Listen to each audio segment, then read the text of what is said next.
Brigada Balita Nationwide. Tuloy tayo sa ating mga balita, mga kabrigada. Ang Office of the City Prosecutor naman ng Las Piñas pinagtibay ang reklamong robbery at kidnapping for ransom na inihain naman ng NCRPO laban sa 8 pulis ng Eastern Police District. Brigada Kat Austria, ibrigada mo! Brigada Live Report.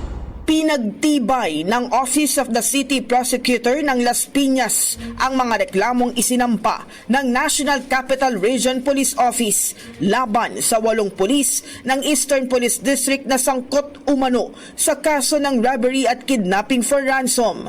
Sa resolusyong permado ng Chief Prosecutor, kinatigan ng reklamong inihain ng NCRPO laban sa 8 miyembro ng District Special Operations Unit ng EPD. Ayon sa NCRPO, may prima facie evidence o sapat na batayan upang ituloy ang kaso sa korte. Dahil dito, formal nang isinampa ang 2 counts ng kasong robbery at kidnapping for ransom laban sa mga pulis na kasalukuyang nakakulong sa custodial facility ng Las Piñas. Bukod sa kasong kriminal, nahaharap din sa hiwalay na administrative case ang mga sangkot. Samantala, isa sa ilalim naman sa preliminary investigation sa April 22 at 29 ang hiwalay na reklamo laban sa hepe ng DSOU.